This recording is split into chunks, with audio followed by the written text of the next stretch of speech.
भगवान श्री कृष्ण की वाणी भगवत गीता की जय। श्री जय कृष्ण चंद्र भगवान की जय। श्री जय अर्जुन जी महाराज की जय। जय जगदोशील प्रभुपाद महाराज की जय। श्री जय गुरु महाराज की जय। अनंत जय कोटि वैष्णव वृंद की जय। जय। श्रीमद् भगवत गीता यथारूप आप सबका आज की इस श्रीमद् भगवत गीता क्लास में भाग लेने के लिए स्वागत, अभिनंदन और धन्यवाद। श्रीमद् भगवत गीता का तीसरा अध्याय है और अध्याय का शीर्षक है कर्म योग और श्लोक संख्या है 17। सभी प्रयास कीजिए दोहराने का।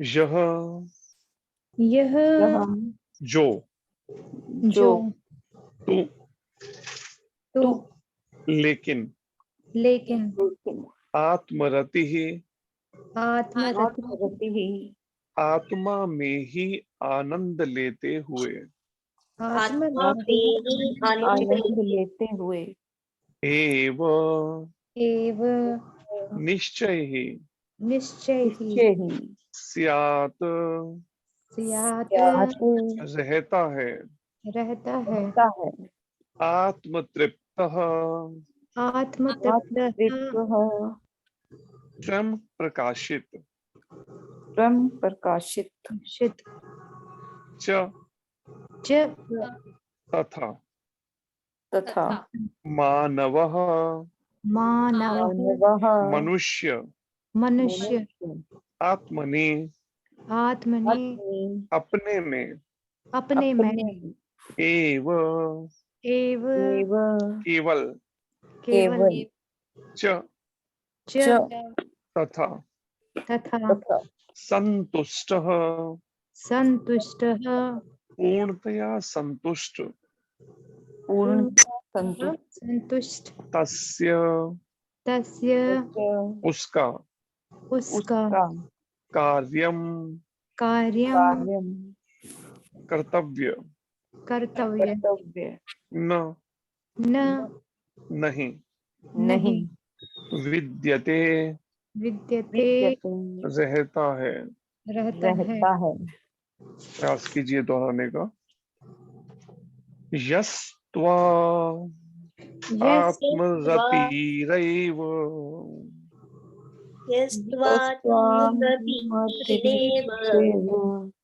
यस्त्वामरतिरैव स्यात्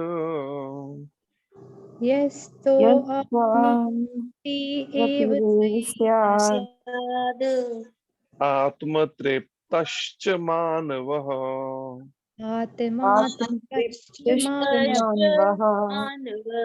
आत्मन्येव च संतुष्टः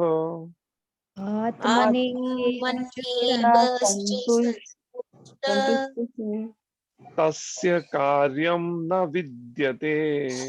तस्य कार्यं न यस्त्वात्मरतिरैव स्यात्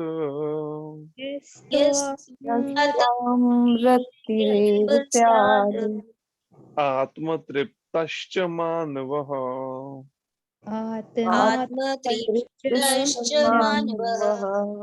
आत्मन्येव च संतुष्टः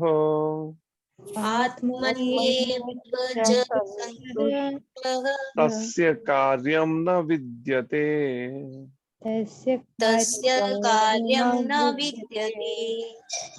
यस्त्वात्मरतिरैव स्यात्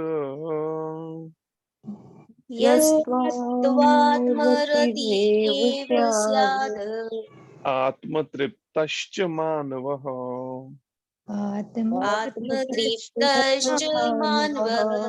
आत्मन्येव च संतुष्टः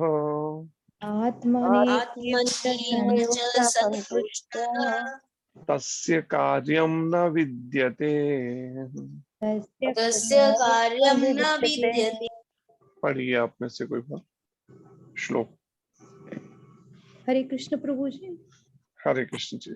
यस्तो आत्मरते एव स्यात् आत्मतृप्तश्च मानव आत्मने एव च संतुष्ट तस्य कार्यं न विद्यते।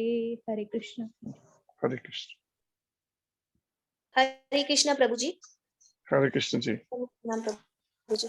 यस्त्वात्मरतिरेव स्याद् आत्मतृप्तश्च मानवः आत्मन्येव च सन्तुष्टः तस्य कार्यं न विद्यते। ठीक। हरे कृष्ण प्रभु जी। हरे कृष्ण। हरे कृष्णा प्रभु जी। स्याद हरे कृष्ण। आत्मा तृप्तश्च मानव आत्मन्येव च सन्तुष्ट तस्य कार्यं न विद्यते। ठीक। यस्य तो आत्मनिरतिरेव स्यात् आत्मतृप्त च मानवा आत्मनि एव च संतुष्ट तस्य कार्य न विद्यते। हरे कृष्ण। हरे कृष्ण। हरे कृष्ण। हरे कृष्ण प्रभु जी। हरे कृष्ण।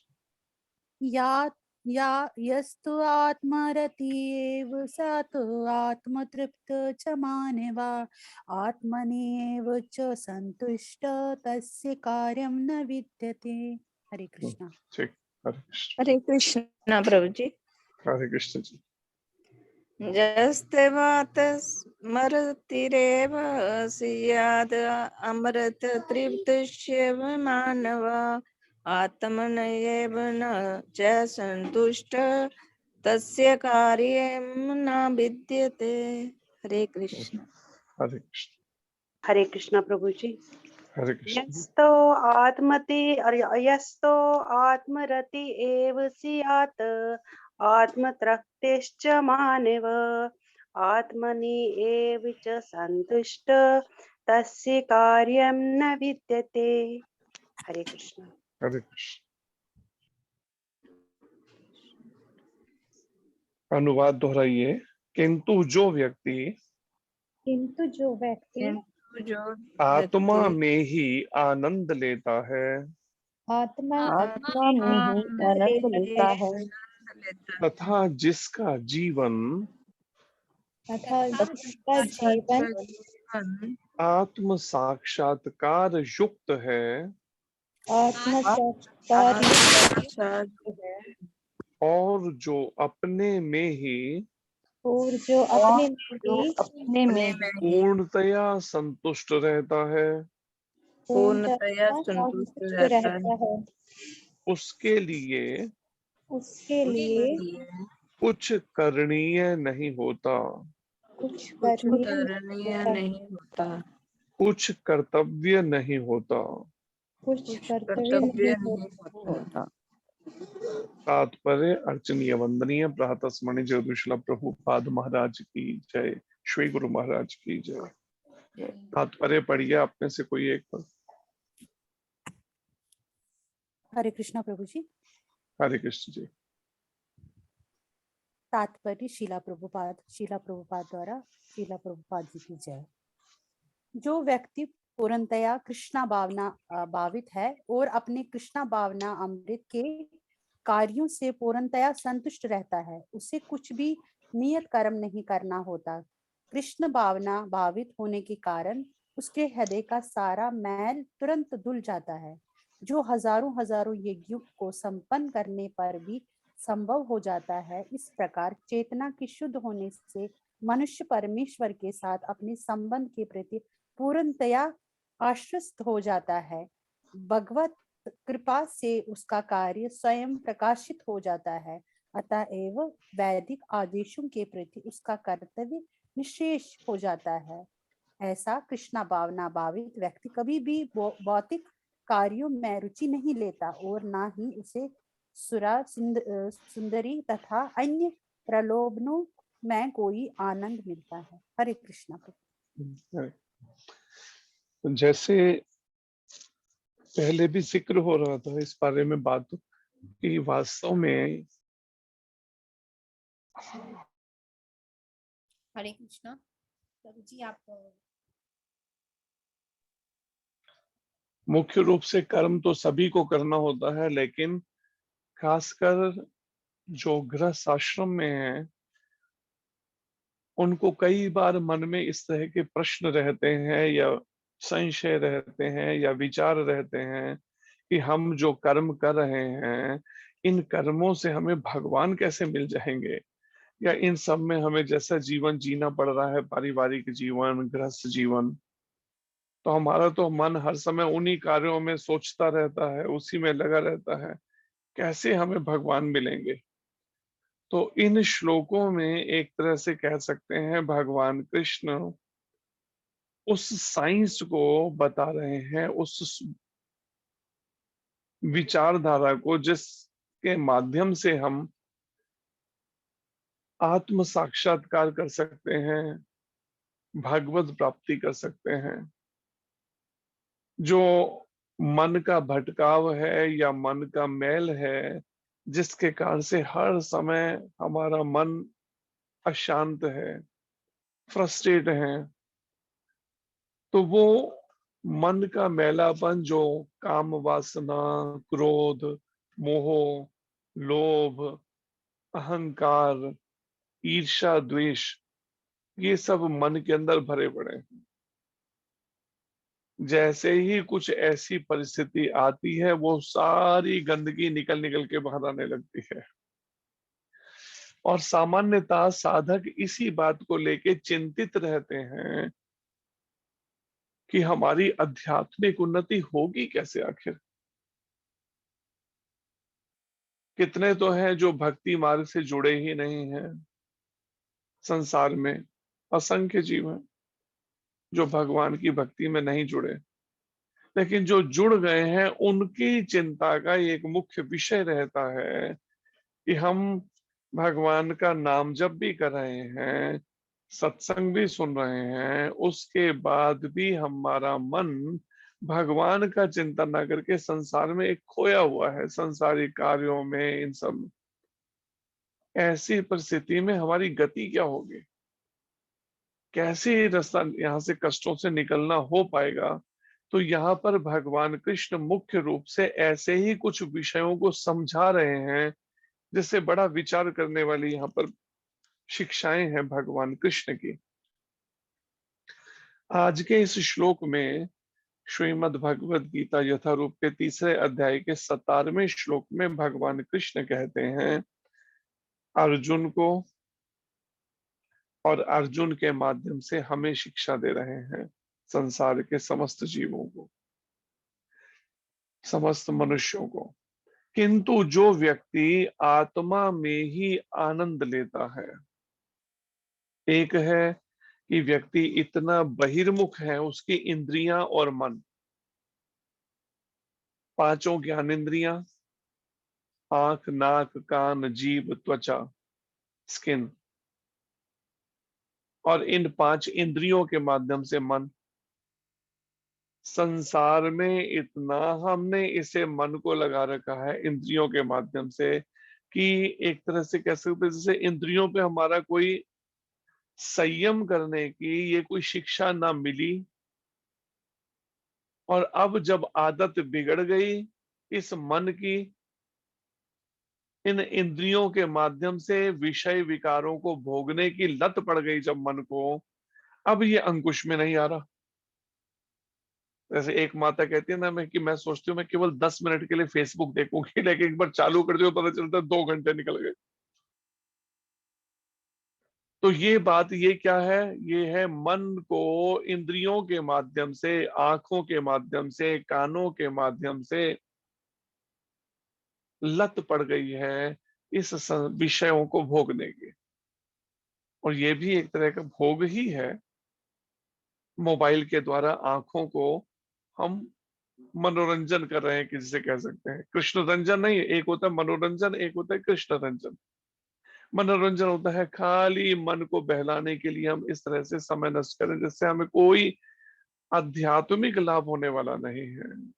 जिस काम के लिए मनुष्य जीवन मिला है वो उद्देश्य की पूर्ति होने वाली नहीं है, जो हम व्यर्थ में कई बार कई जने सीरियल देखने में, मूवीज फिल्में देखने में, फिल्मों के गाने सुनने में, या फिर इसी तरह के कोई न्यूज ही देखने के अंदर, खबरें ही जानने में ही घंटों लगा देते।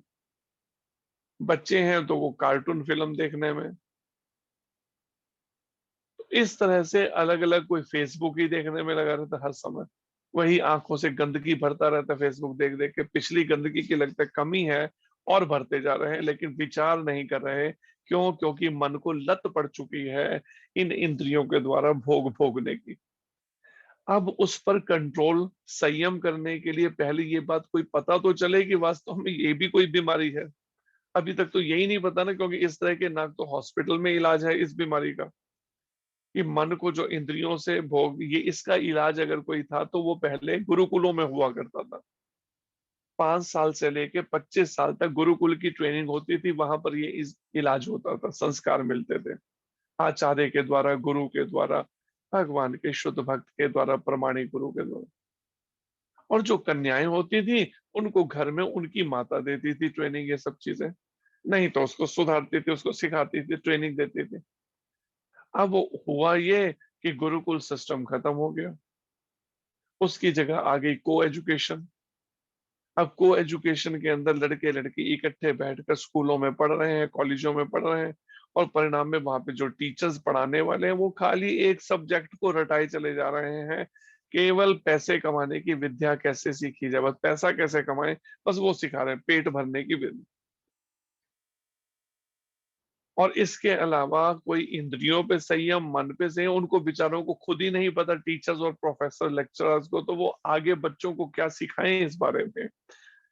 क्योंकि वो सिस्टम, वो तो, ये तो शास्त्रों में वर्णित था, और शास्त्रों का अध्ययन तो आचार्यगण करा करते थे, लेकिन आजकल तो वो सिलेबस ही कुछ और आ गया। पिछले 70 सालों के अंदर 5 जो एजुकेशन मिनिस्टर थे वो मुस्लिम थे, तो परिणाम में उन्होंने उस तरह की वो डाल दी हिस्ट्री के अंदर, इतिहास में मुगलों का और ये सब, बस इसी को रटते रटते ही पता चला कि स्कूल की पढ़ाई का टाइम उसी में निकला। तो गीता से और भागवत से जो शिक्षाएं हैं, जो इंद्रियों और मन पर संयम करके हम इस संसार के कष्टों से, जन्म मृत्यु के चक्र से हमेशा के लिए छूट सकते हैं, वो साइंस का तो पता ही नहीं चला कि ये भी कोई साइंस है। हाँ, बचपन में थे तो एक माता जी थी भगवा चोले के अंदर, वो सन्यासिनी बनी थी, मायावादी संप्रदाय से थी, जो उस समय हमें तो नहीं पता था, ये तो अब समझ आ रहे हैं कि क्या मायावादी जो भगवान के रूप को नहीं मानते वो क्या होते हैं, और दूसरे भक्त तो कैसे होते हैं। तो वो गीता पढ़ाया करती थी, सिखाया करती थी या प्रवचन करती थी, तो हमें अच्छे लगते थे, हम भी जाया करते थे।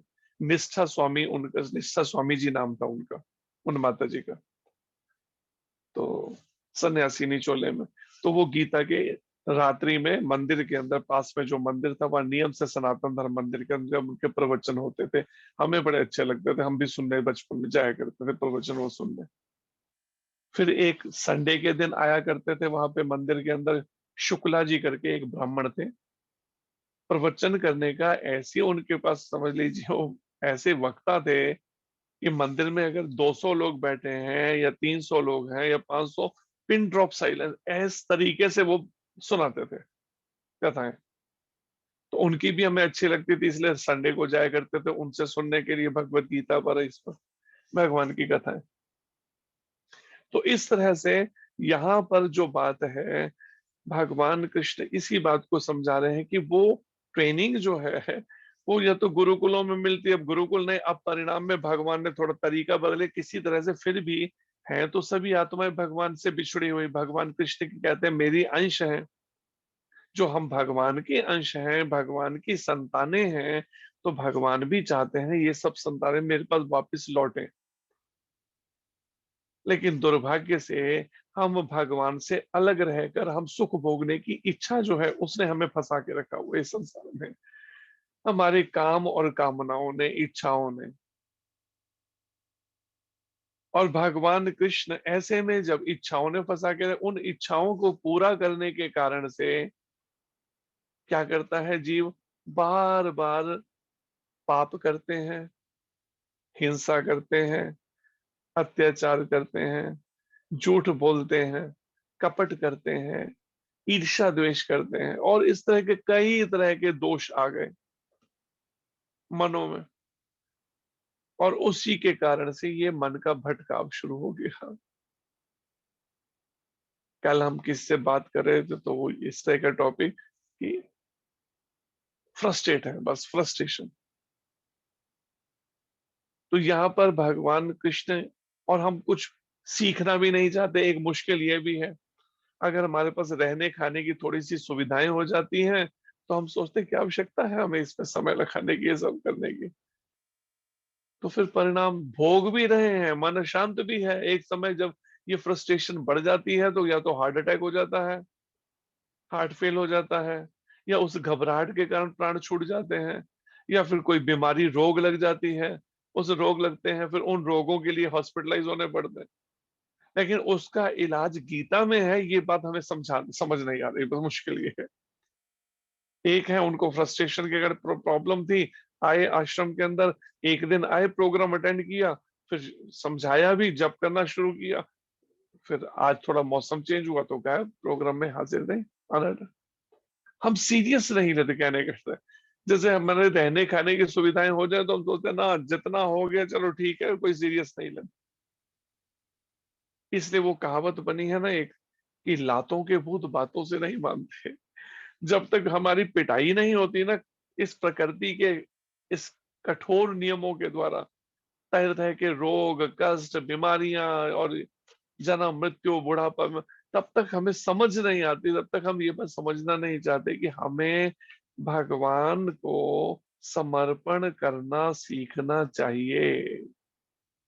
हमें अपना समय व्यर्थ में ना गंवाकर, हमें जितना समय बचा है कैसे भी करके इस रास्ते को तय करना है पूरा, वो चिंता होनी चाहिए।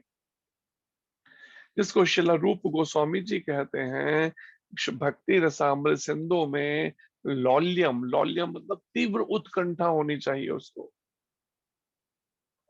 जन्म मृत्यु के कष्टों से छूटने की, भगवान के धाम में उनकी नित्य सेवा सेवा में वापस लौटने की। इतने अनादिकाल से पता नहीं कब से भटक रहे हैं भगवान से दूर रहकर, लेकिन इतना संसार में मन लग गया, लत पड़ गई मन को इन इंद्रियों से भोग की, अब मन हटता ही नहीं।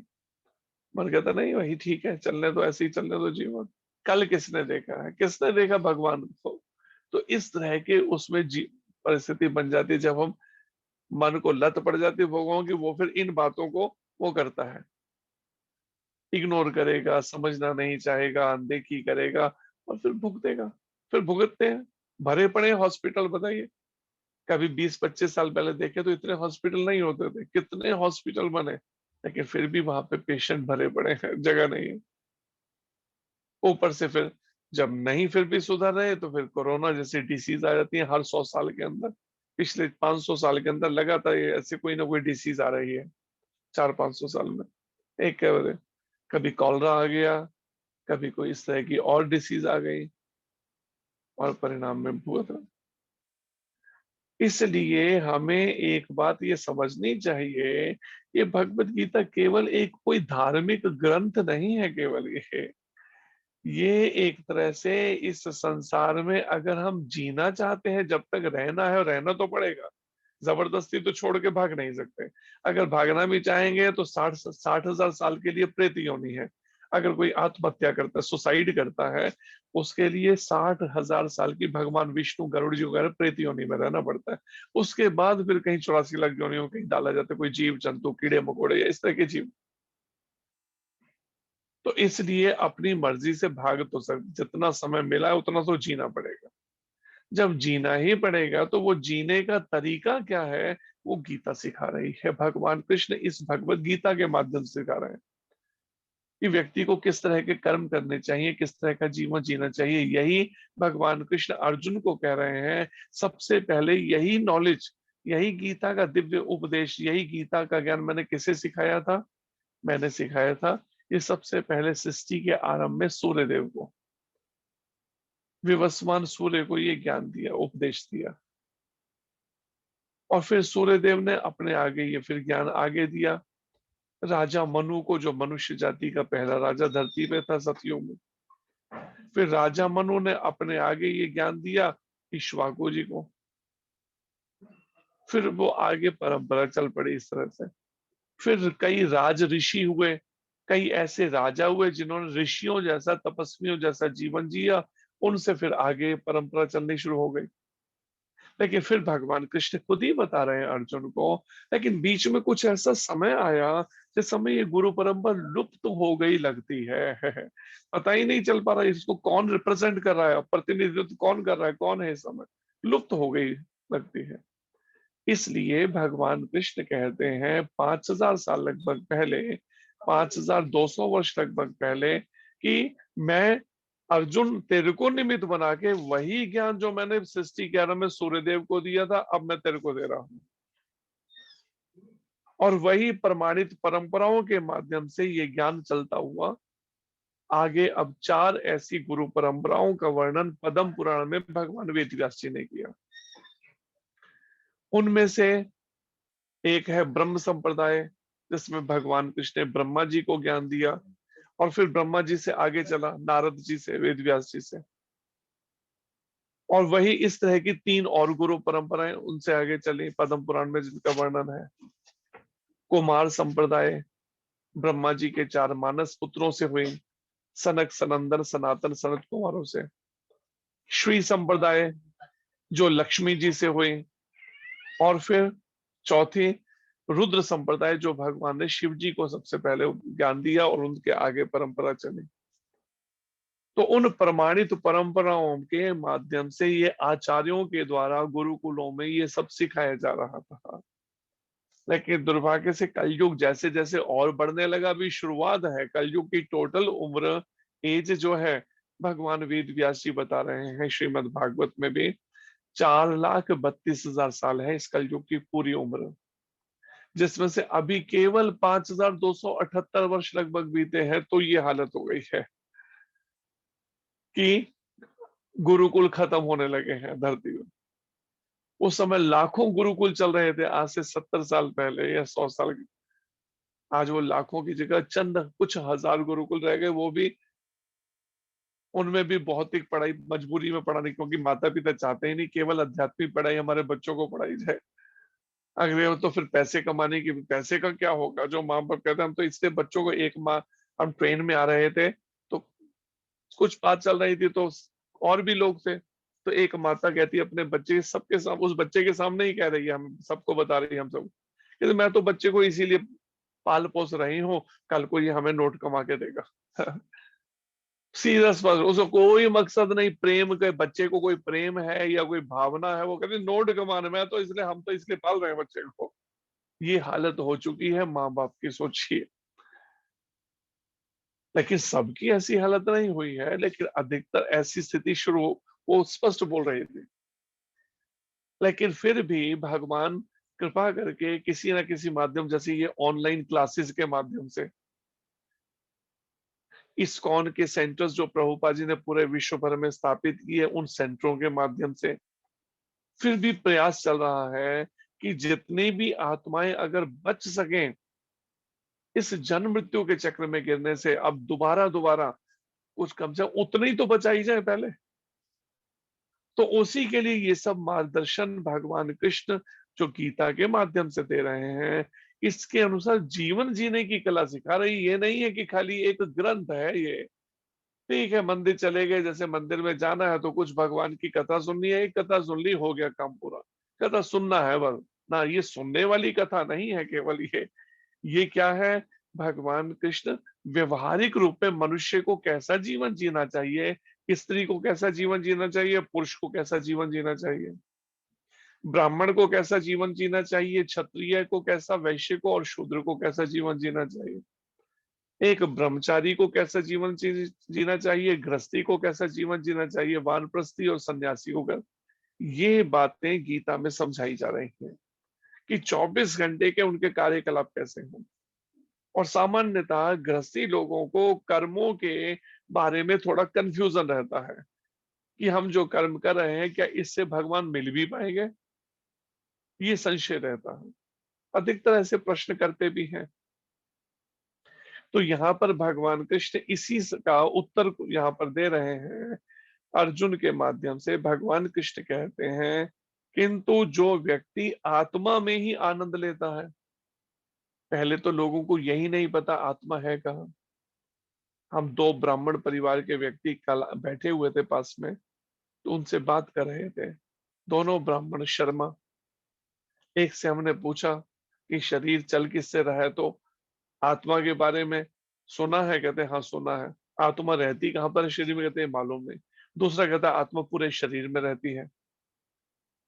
तो ब्राह्मण कुल से है, लेकिन कभी गीता खोली नहीं, कभी पढ़ी नहीं, कभी सुनी नहीं, अब यही नहीं पता आत्मा रहती कहाँ पर है। जैसे सूर्य पूरे संसार में नहीं रहता, सूर्य एक स्थान पर रहता है लेकिन उसके प्रकाश पूरे संसार में फैलता है। ऐसे ही आत्मा भी शरीर के एक हिस्से में किसी रहती है और पूरे शरीर को प्रकाशित चेतनता या शक्ति प्रदान करती है। सारे अंग जो काम कर पा रहे हैं, हाथ पैर हिल पा रहे हैं, आंखें देख पा रही हैं, कान सुन पा रहे हैं, मुंह बोल पा रहा है, नाक सूंघ पा रहा है, त्वचा स्पर्श का अनुभव कर पा रहे हैं।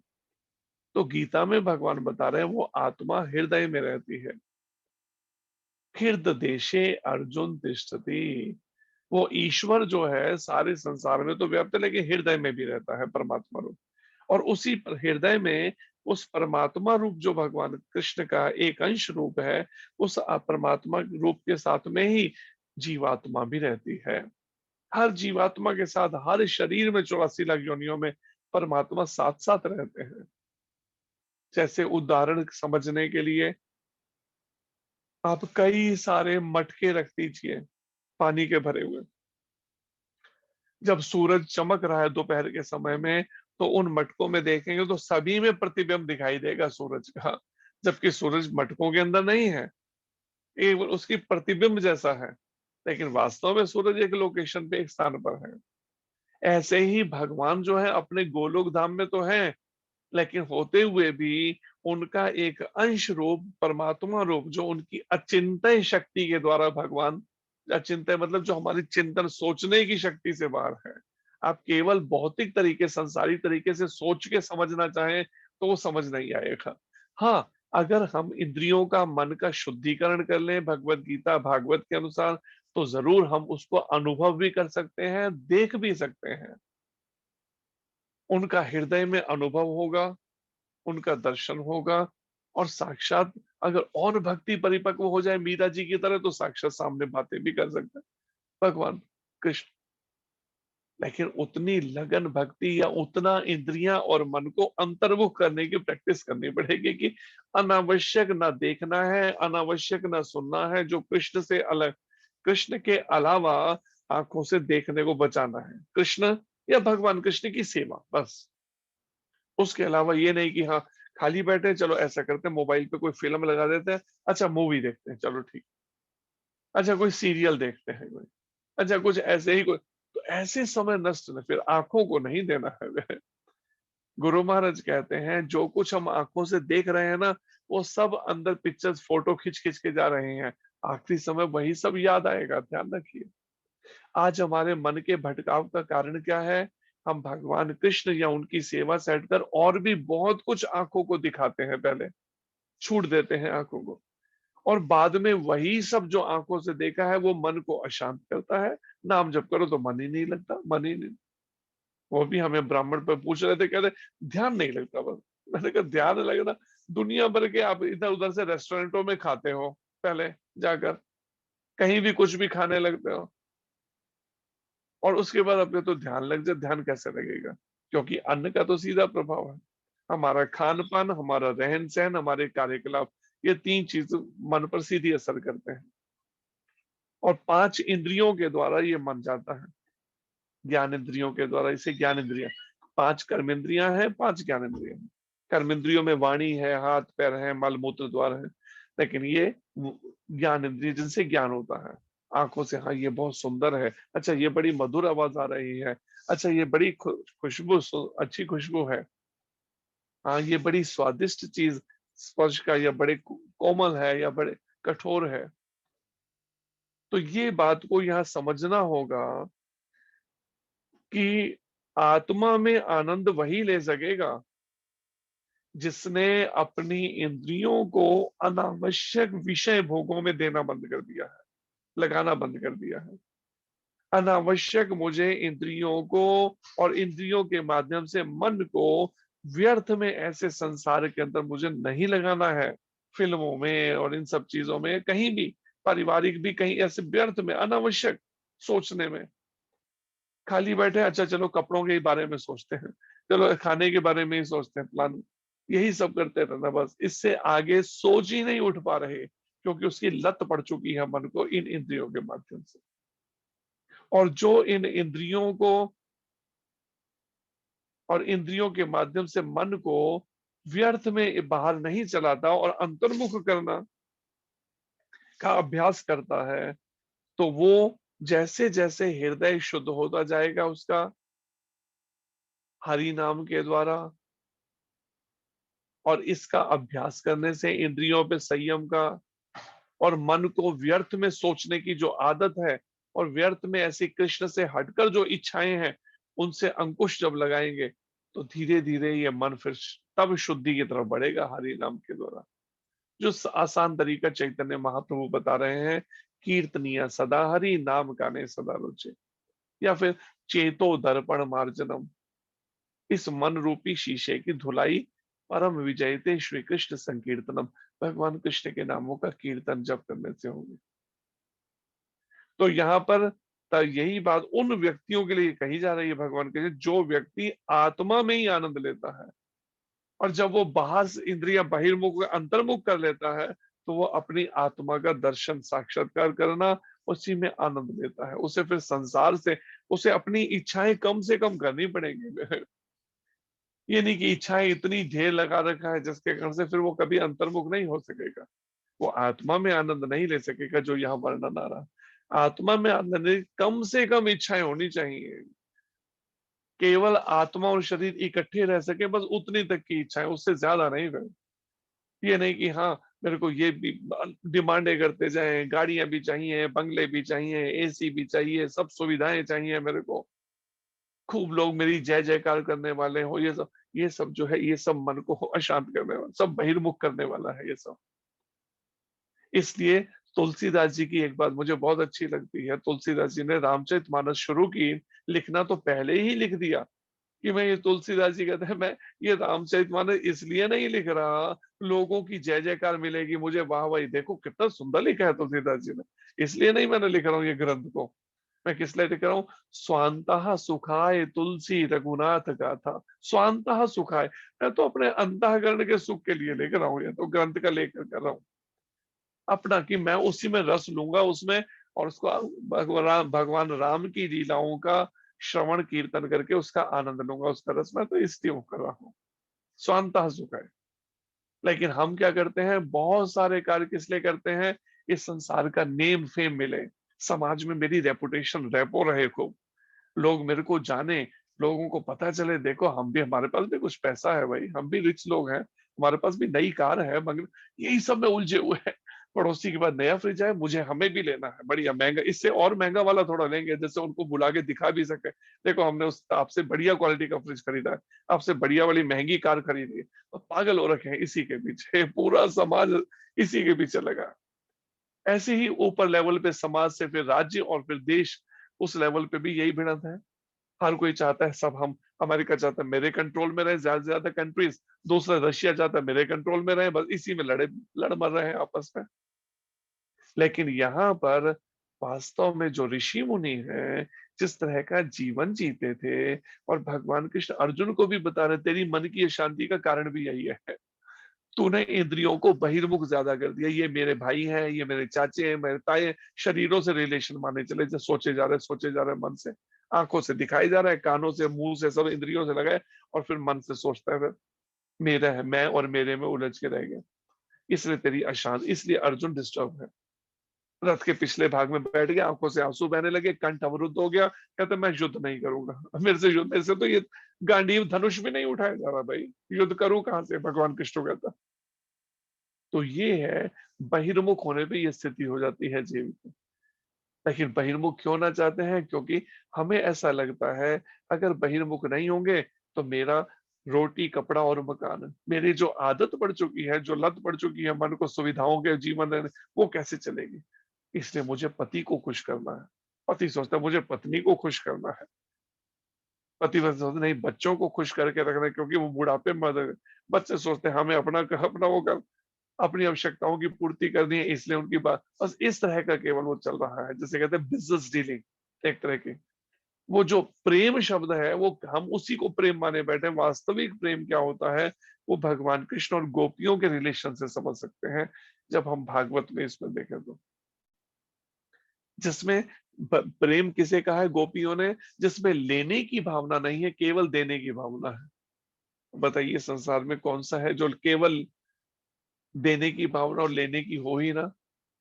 अगर थोड़ी सी बात ना सुने पत्नी पति की, बस महाभारत शुरू हो जाता है, युद्ध भिड़ंत हो जाती है। अगर पति नहीं सुनता, थोड़ी सी पत्नी की इच्छा की पूरी नहीं करता ये बात, तो वो को राम। अगर बच्चों की इच्छा पूरी नहीं की तो बच्चे को राम बचा देते। तो परिणाम में वो प्रेम नहीं है, हम इसे प्रेम समझे बैठे ब्रह्म। वो इसलिए प्रेम जो है वास्तव में श्रीमद् भागवत में वो गोपियों के उस आचरण से समझा जा सकता है जो निष्काम प्रेम करती हैं, बदले में कुछ नहीं चाहती हैं। ऐसा प्रेम वास्तव में यहाँ पर वो बताया है। ऐसा व्यक्ति जो अंतर्मुख है वो आत्मा में अपने आनंद लेता है। वो बाहर संसार से कोई उसको, उसे पता है संसार नश्वर है, या कुछ भी परमानेंट नहीं है। ना ये संसार परमानेंट हमेशा रहने वाला है, ना इस संसार में मिले हुए जो जीवात्माओं को शरीर है ये शरीर परमानेंट रहने वाले हैं। अपने अपने कर्मों से उनको शरीर मिले हैं, जैसे जैसे कर्मों के फल खत्म होंगे ये सब चले जाने। कोई किसी ने किसी के साथ नहीं जाना। हाँ, जो यहाँ पर बड़े लगे हैं, हाँ मेरी पत्नी, मेरा पति, मेरे बच्चे, मेरा घर, ये किसी ने साथ नहीं रहना। लेकिन नहीं समझ आ रही, अज्ञानता के कारण, मोह के कारण, आसक्ति के कारण, विषय वासनाओं की प्रबल इच्छाओं के कारण से ये बात न समझ आ रही है, न समझना चाहते हैं इस टॉपिक को। लेकिन भगवान कृष्ण अर्जुन को बता रहे हैं अगर तुम ये फ्रस्ट्रेशन से निकलना चाहता है तो आत्मा में आनंद लेना सीख।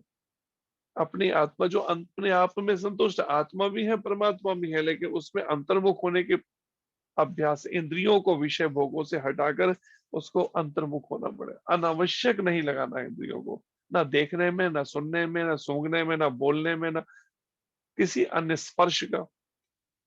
आजकल क्या है, पहले होता था विदेशों में क्या है, ऐसा मैंने गुरु महाराज या कौन कह रहा था, मेरे को ध्यान पूरा, विदेशों में क्या करते हैं कि पति पत्नी एक दूसरे का हाथ पकड़ के चलते हैं। तो गुरु महाराज क्यों हाथ पकड़ के चलते हैं, पता नहीं दूसरे के साथ ही ना भाग जाए। अब वो यहाँ पर क्या था, पहले भारतीय संस्कार कैसे थे कि पत्नी हमेशा पति के पीछे थोड़ी दूरी बना के चलती थी, साथ में बराबर में नहीं खड़ी होती थी, चलती थी। बड़े बुजुर्गों के सामने तो सामने बात भी नहीं करती थी पति से, आमने सामने पति कभी बात नहीं करते थे। मीरा जी का हम प्रसंग पढ़ रहे हैं तो उसमें यही वर्णन आ रहा है। पत्नी या बच्चे की तो बात तक नहीं वहां पे आमने सामने करते, बड़ों के सामने तो बिल्कुल इतना उन्हें वो होता है, संकोच होता है। रांका और बांका की घटना आती है भक्तमाल जी के अंदर, तो उसमें रांका आगे आगे चल रहे, पत्नी कुछ कदम पीछे, पूरा चेहरा ढक के चल रही है साड़ी से अपने। तो ये पहले संस्कार। अब क्या, अब भारत में भी वही विदेशी सिस्टम आ गया। टीवी और इन सब ने इतना वो कर दिया, गंदगी भर दी लोगों के मन में। अब यहाँ भी हाथ पकड़ के चलना पड़ रहा है पति पत्नी को, भागी ना जाए छोड़ के। कैसी गति हो गई, कितना बहिर्मुख हो गए देहात बुद्धि में होकर। तो यहाँ पर भगवान कृष्ण कहते हैं जिसका जीवन आत्म साक्षात्कार युक्त है, जो व्यक्ति जो आत्मा में ही आनंद लेता है और जिसका जीवन आत्म साक्षात्कार युक्त है, कि आत्म के साक्षात्कार में ही लगा है वो, जो अपना समय, और जो अपने में ही पूर्णतया संतुष्ट रहता है। एक गुरु महाराज बात कहते हैं, गौधन गज धन बाजी धन और रतन धन खान, जो आए संतोष धन सब धन धूल समान। गौधन, गाय को धन के में गिनती की गई है। क्या अगर किसी के पास, जैसे नंद बाबा के पास 9 लाख गायें थी तो इसलिए वो नंद कहलाते थे, उनको पदवी मिली थी और 9 लाख गायें थी उनसे। उससे अधिक ही थी पर 9 लाख से ऊपर जो हो वो नंद की वो पदवी दी जाती।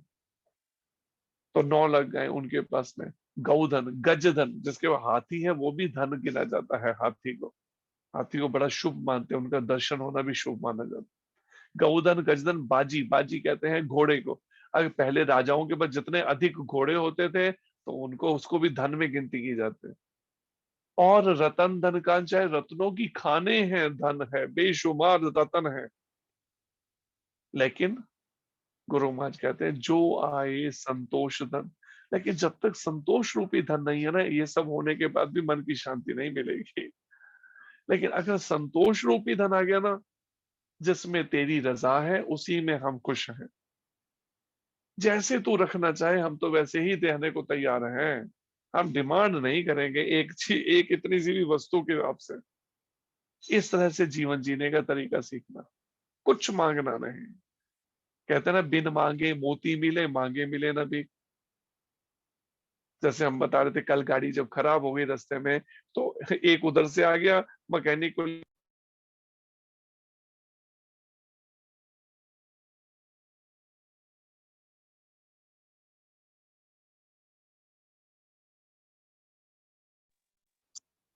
दूसरा कार लेके, और जब वो गया तो साथ में कुछ डोनेशन पैसे कुछ देता चला गया, अपने आप ही कहता नहीं मैंने नहीं दिए, आखिर में गाड़ी की सीट पर रख के चला गया पैसे, किसको सेवा में लगा लेना। तो परिणाम, अगर हम कोशिश भी करें ना इंद्रियों पे मन को अंतर्मुख करने की, भगवान ने सब कुछ अरेंजमेंट कर रखा है। भगवान के हृदय में बैठे हमारे सारे करने को देख रहे हैं, हर एक के खाने का सब इंतजाम, सब रहने का सब सुविधाओं। लेकिन दुर्भाग्य, हमें विश्वास खत्म हो गया इस बात पे कि भगवान सब कुछ कर भी सकेंगे, या भगवान, हम सोचते पता नहीं भगवान जानते भी हैं हमें नहीं। हम भले उन्हें ना देख पा रहे हो, लेकिन उनकी हर पल हम पे नजर है, हमारे हर मन के विचारों पर, हमारे इंद्रियों के हर कर्म के ऊपर। इस बात को समझना चाहिए। इसलिए अनावश्यक जो आए संतोष धन, अगर संतोष रूपी धन आ जाए ना, कोई है नहीं जैसे हैं तो उसी में रहना ठीक। सब धन धूल समान, तो ये सब धूल के समान है उसके लिए, चाहे गौधन हो, चाहे गजधन हो, चाहे बाजी धन हो, वो सब उसके लिए मिट्टी के समान है, धूल के। या रतन, रतन ही क्यों ना, उसके लिए मिट्टी है रतन भी। तो ये बात विचारनी होगी। जिन लोगों ने के मन में ये सब समझ अभी गुरु के माध्यम से नहीं मिली, प्रमाणिक गुरु के, उन्हीं के मन आकर्षित है। जो नहीं समझ पाए या अभी तक नहीं गुरु से ये बातों को समझना चाहते, उन लोगों को इन्हीं भौतिक वस्तुओं में आकर्षण दिखता है। जैसे रामायण में एक घटना आती है, गुरु महाराज सुनाते हैं कि जिस समय में भगवान राम 14 वर्ष के वनवास के बाद अयोध्या वापिस आ गए। अब अयोध्या वापिस तो बड़ा धूमधाम, पूरी अयोध्या सजाई गई है, भगवान का राज्याभिषेक हुआ। राज्य तो सीता मैया साथ में विराजमान है, सीता माता। तो विभीषण जी ने एक बहुमूल्य एक माला दी मोतियों की, भगवान राम को भेंट की ऐसे शुभ अवसर पर। मोतियों की बड़े कीमती रत्नों की जैसे माला, शायद वो रावण की थी पहले, तो वो सबसे कीमती थी। तो विभीषण जी का भगवान के प्रति बड़ा सम्मान भाव भगवान को, तो उनको अर्पण की। अब भगवान राम ने वो माला दे दी सीता माता को, सीता जी को दे दी। भगवान राम तो वैसे ही बैरागी है, कह लीजिए, अपने में आनंद लेते, तो वो सीता जी को दे दी। अब सीता जी भी जगत जननी माता, वो उनको भी कोई मोह नहीं संसार से, तो माता ने क्या किया, वो हनुमान जी को दे दी। अब हनुमान जी, भरी सभा, पूरा भरा पड़ा है राजभवन, अब हनुमान जी को दे दी, क्योंकि उन्होंने ऐसा कार्य किया है। माता बड़ी प्रसन्न है, भगवान भी बड़े प्रसन्न है। भगवान राम तो कहते हैं हनुमान जी को कि एक शब्द है उसपे गुरु महाराज बोला करते हैं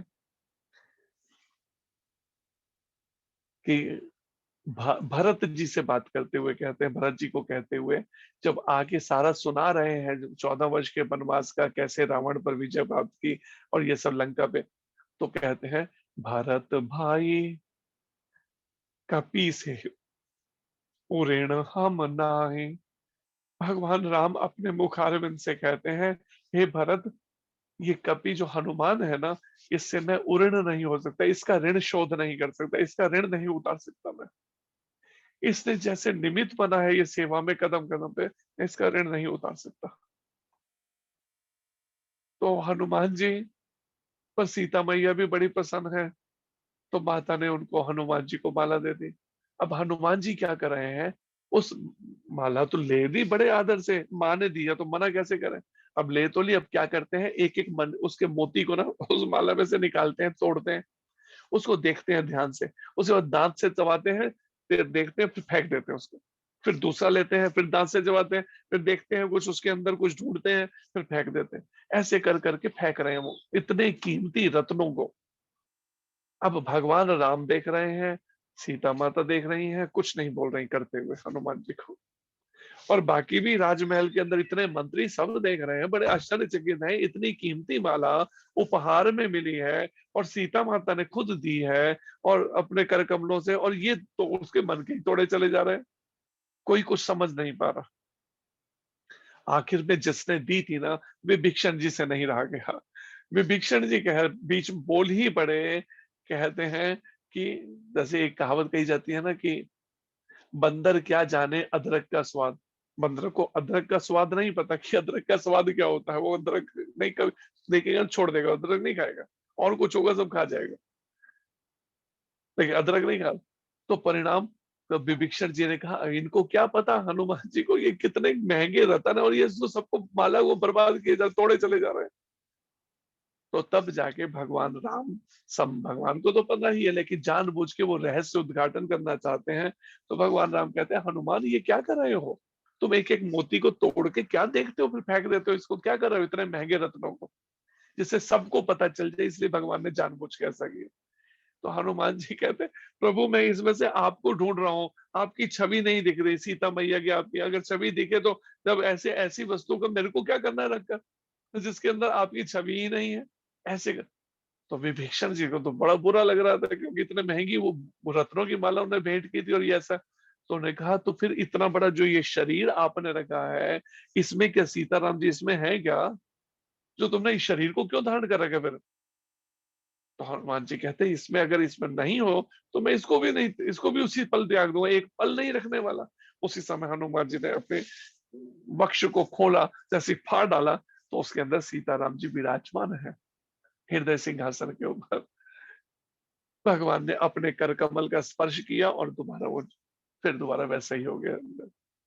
तो ये बात विचारनी चाहिए, यहाँ पर जो भगवान कृष्ण भी कह रहे हैं, आत्म साक्षात्कार से जो युक्त है, जो पूर्णतया संतुष्ट है अपने आप में, उसके लिए कुछ करणीय अर्थात कर्तव्य नहीं होता। जो आत्म संतुष्ट हो जाएंगे इस संसार के इस भौतिक, इनमें कोई उनका वो नहीं है, आकर्षण नहीं है, कि अपने सारे कर्म कृष्ण भावना से भावित होकर जब कोई करते हैं, जब जो लोग, जो व्यक्ति, जो भक्त, जो ऋषि मुनि, जो तपस्वी, जो साधक, जो योगी, जो ज्ञानी, चाहे कोई है, अगर भगवान कृष्ण के लिए अगर करता है सारे कर्म, तो परिणाम में उसके लिए फिर ये कर्मों का बंधन उसे नहीं बांधता। जो वेदों में कर्म बताए हैं, ब्राह्मण, क्षत्रिय, वैश्य, शूद्र, ब्रह्मचारी, गृहस्थी, वर्ण, इन सब में फिर वो नहीं, वो उसे कर्मों के फल नहीं बांध सकते, क्योंकि वो किसी को भगवान के अलावा अपना मानता ही नहीं है। सभी अपने हैं, लेकिन सभी अपने कैसे हैं कि भगवान कृष्ण का परिवार है, वसुधैव कुटुंबकम, इस भाव से सभी अपने हैं। और कृष्ण भगवान है, केवल उनके प्रति उसका वो भाव है। इस तरह से भगवान कृष्ण के प्रति, राधा रानी के प्रति, उनके प्रतिनिधि गुरु गौरंग राधा कृष्ण के प्रति, तो इस भाव को रखते हुए वो जब पूरी तरह से अपनी सब मन की काम और कामनाओं को त्याग देता है, उस जिसके 24 घंटे के सारे कार्य केवल भगवान कृष्ण की प्रसन्नता के लिए जब करने की प्रैक्टिस हो जाती है, पूरी तरह उसमें गूढ़ा पक जाता है, तो भगवान कृष्ण कहते हैं उसे फिर कोई कर्म का बंधन बांध नहीं सकता। फिर उसे ये बात आज के श्लोक से समझने वाली है कि जो भी चाहता है कि कर्मों के बंधन उसे ना बांधे, दोबारा दोबारा इन कष्टों में ना गिरना पड़े, तो उसे इस साइंस को समझना होगा, अप्लाइड जीवन में उतारना होगा इस साइंस को, कि भगवान कृष्ण की प्रसन्नता के लिए सारे कार्य करने हैं। उठना, बैठना, खाना, सोना, कोई भी कार्य केवल कृष्ण के लिए। अब अपने निजी सुख के लिए मुझे कुछ नहीं करना। अनंत जन्मों से मैं यही करता रहा, केवल इंद्रियों को मन की तुष्टि के लिए, इंद्रियों की संतुष्टि के लिए, मन की खुशी के लिए, यही करते करते मैंने कितने जन्म बिता दिए, और इस जन्म के भी कितने साल गंवा चुका हूं मैं इसी में ही। इसी संसारिक रिश्तों को निभाने में। किन रिश्तों को? जो थोड़े ही समय के बाद में छूटने वाले हैं। केवल शरीरों से पहचान करना। आत्मा से न पत्नी को जानता है पति, न पत्नी पति को जानती है आत्मा से, न बच्चे आत्मा से माता पिता को जानते हैं, न माता पिता बच्चों की आत्मा से जानते हैं बच्चों। केवल शरीरों से पहचान। और ऐसे संसार में रहते हुए अब विचार कीजिए हमें किस तरह का रास्ता तय, किस तरह की स्टडी करनी है। अभी सोचिए, हाँ, इस तरह की स्टडी अगर पहले गुरुकुलों में हो जाती थी कि वहां अनुकूल वातावरण होता था, सब होते ही थे आत्म साक्षात्कार के पथ पे चलने वाले साधक। अब ऐसे समाज में रहते हुए साधना करनी पड़ी है हमारी ही अपनी इच्छाओं के कारण से, हमारी ही कामनाओं, हमारे ही कर्म फलों के कारण से रहना पड़ा ऐसे वातावरण में, जहां पर सारे देहात्म बुद्धि वाले एक तरह से पशु जैसा जीवन जी रहे हैं। आहार निद्रा भय मैथुनश्च, हितोपदेश में वर्णन है ग्रंथ में। आहार खाना, निद्रा सोना, भय शरीर की चिंता करना, शरीर और परिवार की, और मैथुन संतान उत्पन्न करना, बस इसी में ही वो लगे हैं। कौन? पशु जीवन की तरह से। धर्मो ही तेषा अधिको विशेषा धर्मे नहीं ना पशु समान। जो धर्म का आचरण नहीं कर रहे, भगवान कृष्ण की बताई शिक्षाओं का जीवन में आचरण नहीं कर रहे, उनमें और पशु में कोई अंतर नहीं है, हितोपदेश में वर्णन। और हम जिस समाज में रह रहे हैं लगभग वो सारा समाज ऐसे ही देहात्म बुद्धि वाले कार्यों में लगा है, इन्हीं 4 कार्यों में, eating, sleeping, mating and defending. और इनके बीच में रहते हुए हमारे कोई पूर्व जन्मों के, कोई कह लीजिए पुण्य कर्म से, या फिर किसी सत्कर्म या भक्ति से थोड़ी सी जो की होगी, या फिर ये कह सकते हैं अज्ञात सुकृति, अनजाने में हुए किसी सत्कर्म से हमें अवसर मिल रहा है इसी जन्म में भगवत प्राप्ति करने के लिए साधना करने का, तैयारी करने का। महाप्रभु की कृपा से जो इस कलयुग में स्वयं भगवान आए, प्रकट हुए 535 वर्ष पहले वेस्ट बंगाल में, भगवान कृष्ण भक्त के रूप में राधा रानी का भाव लेकर। अब केवल चलना हमें है निरंतर हरि नाम, हरि कृष्ण कृष्ण कृष्ण हरे हरे, हरे राम राम राम हरे हरे। इस महामंत्र का जप कीर्तन करते हुए, इंद्रियों पे संयम का अभ्यास करते हुए, इंद्रियों के माध्यम से मन पर संयम का अभ्यास करते हुए, कृष्ण भावना भावित कर्म करने से ये सब अभ्यास होने लगेगा ठीक से। जब हम इस पे हमेशा विचार रखें मन के द्वारा, हमें कोई भी कर्म भगवान कृष्ण की भावना से भावित हुए बिना अलग से नहीं करना है। सारे कर्म कृष्ण की प्रसन्नता के लिए कर्म, अपने आप ही पाप कर्म होने बंद हो जाएंगे उस व्यक्ति से। लेकिन इसलिए नियमित हमें संगति, भक्तों का संग चाहिए। प्रभुपाद जी कहते थे भक्तों के संग में रहने पे तो ये बातें हमें बार बार सुनने और समझने को मिलेंगी, लेकिन भक्तों की संगति से दूर होके अलग हम सोचे साधना करें, संभव नहीं है, फिर साधना हो पाएगी। इसलिए इस श्लोक से समझना होगा, अगर हम पहले ये जो कर्मों का खेल ही खत्म नहीं हो रहा, पिछले कर्मों का फल भोग रहे हैं, अगले तैयार करें, ये कर्मों का श्रृंखला खत्म हो जाए पाप और पुण्य की, और हम भक्ति में आ जाएं भगवान के तो उसके लिए एक ही तरीका है, कृष्ण भावना भावित कर्म 24 घंटे के होने चाहिए। और उसके लिए बार बार गुरु गौरांग राधा कृष्ण को प्रार्थना करते हुए, हरे कृष्ण मंत्र का जप करते हुए हमें यह अभ्यास करना होगा, तो हम बड़ी सुगमता से फिर अभ्यास में चल सकेंगे। लेकिन अगर हम मार्गदर्शन नहीं है तो परिणाम में हाथ पैर मारते रहे कई सालों तक, या कई जन्मों और कई युगों, कई कल्पों तक मारते रहिए तो भी नहीं समझ आने वाला। इसलिए प्रभुपाद जी कहते हैं ग्रंथों को पढ़ने से किसी को भगवत प्राप्ति नहीं हुई, आत्म साक्षात्कार। ये प्रभुपाद जी का ना एक मैंने पढ़ा हुआ एक जगह लिखा है। इसलिए भक्तों की संगति चाहिए, जो कैसे भक्तों की, जो निष्काम हो। ये नहीं कि हाँ भक्तों की संगति में ड्रेसअप पूरा भक्तों जैसा है, लेकिन मन में इच्छाओं का भंडार है। हमें कोई बता रहा था फलाना फलाना मंदिर में रहने वाला साधक, उसने क्या किया है, उसने वृंदावन में घर लेके वहां किराए पे चढ़ा दिया, और खुद मंदिर से पैसे लेके किराए पे रह के मंदिर में सेवा के नाम से पैसे अपने इकट्ठे करने लगा है। ये हालत हो रखी है। प्रभुपाद जी कहते हैं ये जो लोगों का दान है ना, ये लोगों का पाप है। लोग अपने धन की शुद्धि के लिए दान करते हैं, पाप के ऊपर वो भार उतारने के, और जो उसको अपने भोगने में लगा रहे हैं, चोरी कर रहे हैं, बताओ कहाँ जाएंगे वो लोग। या अपने लिए करने में लगे, भोगने के लिए लगाएंगे तो पतन हो जाएगा बेचारे। अवसर मिला लेकिन उस अवसर को फिर खो बैठेंगे, इस तरह से मूर्खताएं जो कर रहे हैं।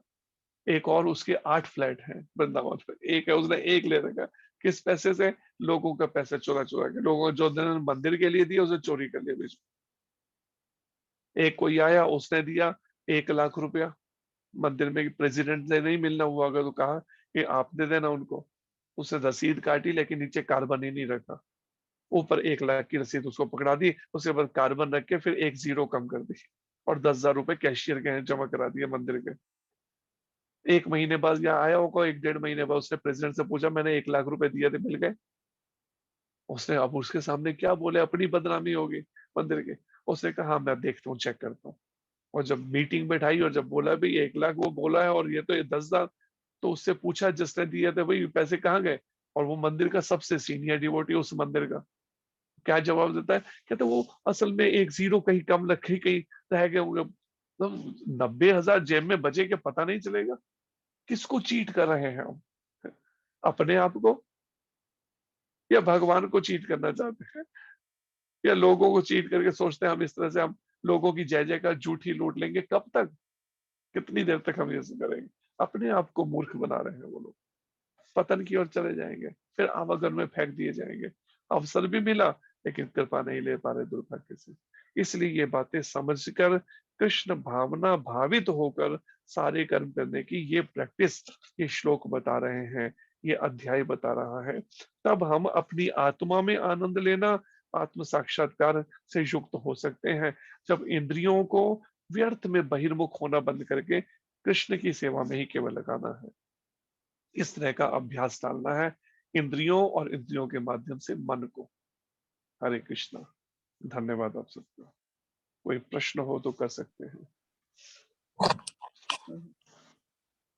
हरे कृष्णा। हरे हरे कृष्ण। बहुत बहुत धन्यवाद, बहुत ज्यादा सुंदर था आज का आपका एक्सप्लेनेशन। अगर किसी का कोई क्वेश्चन है तो वो अपना हैंड रेज करे तो हम उसे यहाँ से अनम्यूट कर देंगे।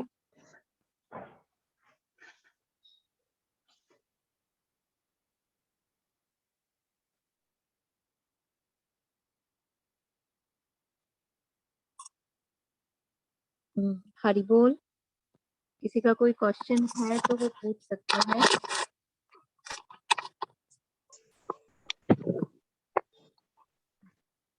जी उषा माता जी, आपको कुछ पूछना है?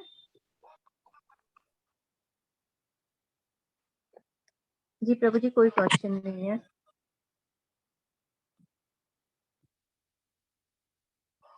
आप म्यूट है प्रभु जी। अपने आप म्यूट कैसे हो जाता है ये?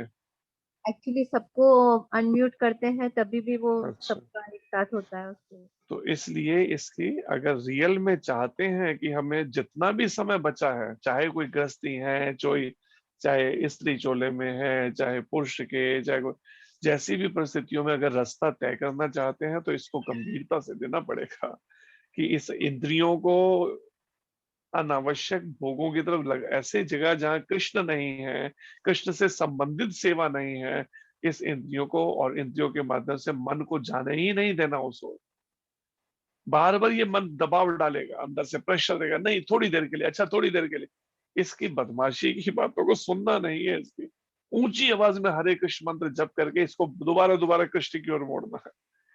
गीता पढ़ने से लगाकर सत्संग से और नाम जप से इसको ये बार बार प्रेशर करेगा, क्योंकि इसको लत पड़ी हुई है ना, आदत पड़ी। अब वो आदत छुड़ानी है, जैसे कई बार किसी बच्चे की आदत पड़ जाती है, छुड़ाना कितना कठिन हो जाता है।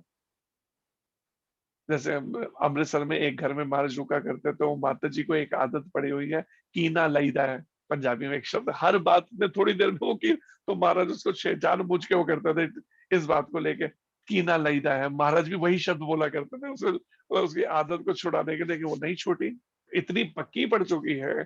कोई बात करेंगे, एक सेंटेंस मतलब एक पैराग्राफ मुश्किल कुछ बात बोलनी होगी, उसमें 1 बार तो 4 बार 5 बार आ ही जाएगा कीना लईदा है।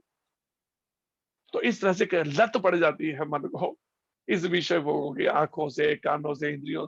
लेकिन हमें इस मन को हरे कृष्ण मंत्र का बार बार निरंतर जप कीर्तन करके इंद्रियों पे संयम का अभ्यास करके चारों नियमों का दृढ़ता से पालन, ब्रह्म मुहूर्त में उठना, मंगल आरती करना, संध्या आरती करना, गीता भागवत का अध्ययन श्रवण करना, इस तरह से हम इसका अभ्यास कर सकते हैं प्रमाणी गुरु के मार्गदर्शन में।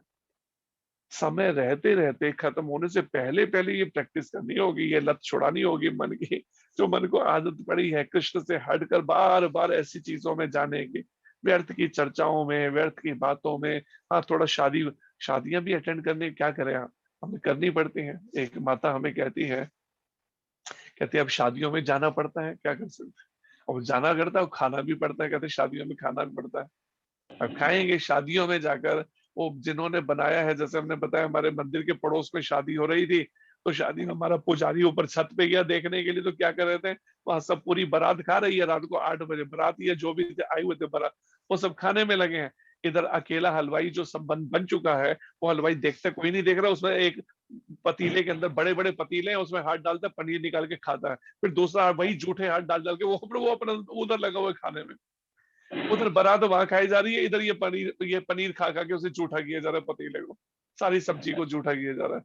ये हालत है। शादियों में खाना पड़ता है, एक माता कहती है, खाना पड़ता तो बुद्धि फिर वैसे ही काम करेगी, फिर भगवान की भक्ति में कैसे लगी, ऐसे झूठी चीजें खा खा के लोगों की। इसलिए इंद्रियों पे संयम का अभ्यास घर में शुद्धि से बनाकर भोग लगा के उससे कोशिश करनी है इन पे संयम करने की। इंद्रियों पे हमें तरीके से, युक्ति से मुक्ति वाला तरीका करना है। कभी जाना भी पड़ता है शादियों में, बड़े युक्ति से कोई ऐसा तरीका किया जो कैसे बजा, कुछ जूस ले लिया, कोई फल ले लिया, कोई ऐसे आइसक्रीम जैसी कोई ऐसी चीजें ले ली जैसे अन्न से बचा जाए, ऐसे कुछ चीज तरीके की है, अन्यथा कर्म लेना पड़ जाएगा, क्या कर सकते। इसलिए इन बातों को समझना पड़ेगा। ये संसार परमानेंट घर नहीं है हमारा, चंद समय में मैं जाना है। उस समय जो हम रिश्ते निभाने में बड़े लगे हैं ना, एक भी रिश्ते ने साथ नहीं चलना। करनी भरनी आपकी ना माई की ना, यहाँ तक माता पिता ने हिस्सा नहीं लेना, रिश्तेदार तो सर लेंगे, क्या हिस्सा लेंगे उसमें। इसलिए समझें और गंभीरता से साधना करनी चाहिए इसको, इंद्रियों और मन को साधना चाहिए भगवान के